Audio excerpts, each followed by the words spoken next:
Namo Buddhaya. Welcome to another video. In today's video, let's talk about how to control our negative emotions and how to control our mind. Well, the nature of our mind is it always likes to wander in negative emotions and negative thoughts.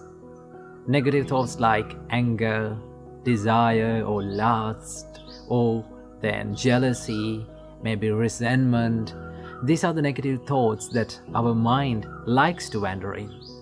So how can we control it? Well, our great teacher Supreme Buddha introduced us a gradual training where you can practice this controlling of negative emotions or negative thoughts in your mind. So without any further ado, I'm going to introduce them to you. So first and foremost, before getting into these steps, there is one thing that you have to practice, and there is one thing that you have to master, and that is awareness. If you are not aware of what you are thinking, if you are not mindful about what you are thinking, then you cannot control it. So you have to totally understand and you have to totally be aware of what you are thinking. Okay? So whenever you become aware of what you are thinking, then you will have that power to control it. So here comes the first step. Buddha says, whenever you become aware of your mind is wandering in negative thoughts like anger or lustful thoughts or resentment or jealousy, the first thing is to shift your thought pattern to something wholesome. There are some wholesome thoughts in your mind which makes you peaceful. Maybe like thinking of something that you have done in the past, like maybe you helped someone. Whenever you think that thought, your mind becomes happy and peaceful. So what you're going to do is, whenever you become aware of your negative thoughts, we're going to shift our thought pattern to something that is wholesome, something that makes us peaceful. So that is the first thing that Buddha says. Shift your thoughts to wholesome thoughts. If that first step did not work out, then what you have to do, go for the next step. What is that? Buddha says, think about the disadvantages of thinking negative emotions, right?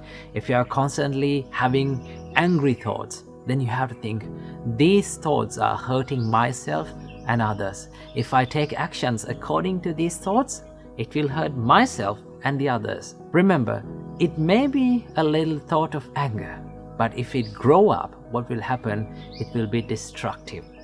So what do you have to do? Think about the drawbacks or disadvantages of thinking these negative thoughts. Then, whenever you see these disadvantages, your mind will tend to stay away from these negative thoughts. Most of the time, we are not aware of these disadvantages. Okay? So what do you have to do? Think, if I keep on thinking these negative thoughts, it is not going to help me. It will disrupt my peacefulness, right? That is the second step.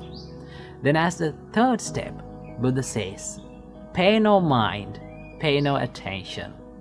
If the second step did not work out, go for the third step, to not to pay any attention to that thought, right? See, whenever we give so much attention to something, maybe a thought, it grows again and again, it grows more, right? For an example, if you became angry with someone and if you keep thinking about him again and again and becoming angry, that anger will grow more and more. So what do you have to do? We have to let the thought be a thought without paying much attention, right? When you just stay away from giving attention, then it will fade away from your mind. It's something like this. Have you seen little babies, when they fall down, they start to cry, right? If the parent or the mother or father see that it is not a big deal of falling, if mother or father did not give any attention to that baby, what does he do? He just don't care about that. He will stop crying. Same thing goes with our mind. If we did not pay any attention to that thought, right? If we did not care about that thought and just let it go and let it pass away from our mind, then it will fade away. That is one way of doing that.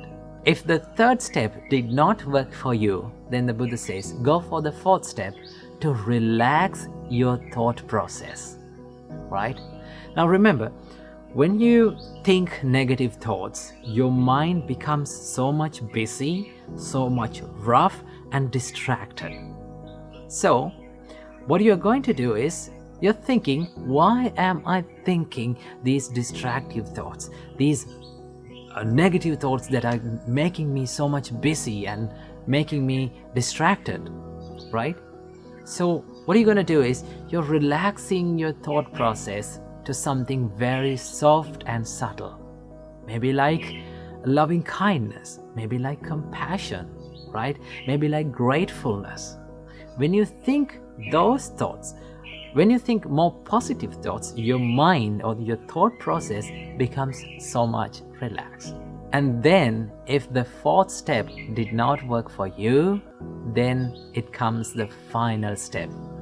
This is something that we have to do with a great care. I do not recommend for everyone to do this. This should be done with a great experience and a good practice, right? And that is to crush your thought with awareness, right? You have to be totally aware of your thinking pattern and have a good determination to your mind that I am not going to think these negative thoughts, right? But this should not be done by everyone, right? Some may be not good at this, right? If you keep on becoming aware and if you keep on forcing this mind, it will grow more and more these negative thoughts. So if all those 4 steps did not work for you, then you have to go for the final step, right? So it is much better to practice these 4 thoughts before doing the final one, okay? So practice these things. When you practice, you will feel and you will understand that your negative emotions are fading away little by little. Remember, this is not going to happen overnight. It will take a long time to do this, but you have to keep on practicing, keep on doing it, make it a habit, and then you will become a master of it. So practice this practice and make your mind a place where free from negative thoughts. Namo Buddhaya. Now, one of our viewers have asked a question from us, that what is true love according to the Buddhism? Well, when we talk about the topic love, remember, as humans, as beings in this world, we all seek love and affection in our life, right? All living beings needs love to live. So when you talk about the topic love, it is a vast and a broad topic, right? Love can be found in many ways. But the basic and the base for all these kinds of love is the kindness and the compassion.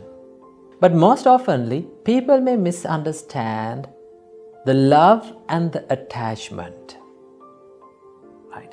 When we come to the topic of love between the partners, the male and females, boys and girls, many of the boys and girls, they doesn't know what is true love and what is attachment.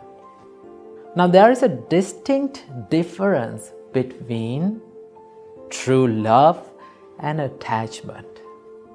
So what is that difference? Well, when someone loves another person, he will say, I need you to be happy by being with me, right?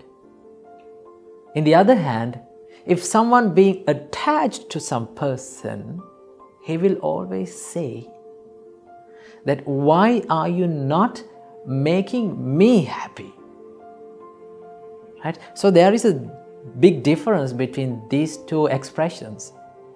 When someone loves another person, he will say, I need you to be happy by being with me. That means you are trying to give something to someone, right? You always try to give the happiness to a person. But if you are being attached to someone, right? If you are developing lustful ideas towards someone, your mind will say, why are you not making me happy? You need to make me happy. So that is based on the selfishness, right? The true love is based on unselfishness, right? In the true love, there are many things, many good assets. There, the love, kindness, compassion, patience. These are the basic qualities that leads to the true love, right? If you are loving someone, you need to be kind to that person. You need to be compassionate to that person. You need to feel the sadness of those people. Now, when we talk about the topic compassion, compassion means to suffer with other people. That means if you can feel the pain that is hidden inside the people's life, if you can feel and become empathy, you can feel the empathetic feeling about them, then that is called compassion. If you can share the pain that is in another person with you, then that is compassion. So in true love, you need to have that sharing ability. And also, you need to have the kindness. You need to always wish the well-being of that person, right? You need always to wish the good of that person. That is how you love truly. Our great teacher Supreme Buddha gave a wonderful explanation for the love. Supreme Buddha said, Mata yatan yang puttang ayusa eka putta manurakhe. As a mother who loves her only child, you should spread that same love to every person in this world. So when we talk about mother's love, parents, they does not expect anything from us. Instead, they love us. Now, when we were small, right, we were doing so many terrible things to our parents, right?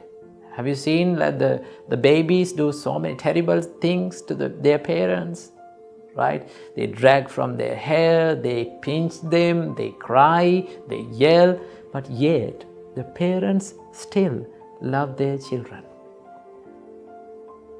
So when someone is truly loving someone, it's like they're holding them firmly and they're nurturing them, right? But if you are attached to a person, you always expect the things from others, right? You always expect the things that fulfill your desires, right? When someone is attached and when someone is being lustful for someone, that means he's always expecting to fulfill every fulfillment and desire from that person. You're not trying to give something, always you are trying to get something from that person, right? It's like you're holding on to something tightly, right? Suppose you are drawing a cow or a bull. You are holding that cow or a bull from a rope. So when that animal tries to escape, what you are doing is you are holding it tightly, right? The more you hold it tightly, you are the one who is getting hurt, right? You are the one who is getting hurt. If you can let go, what will happen? You are not getting hurt anymore. So when you are being attached to a person, you will always get hurt.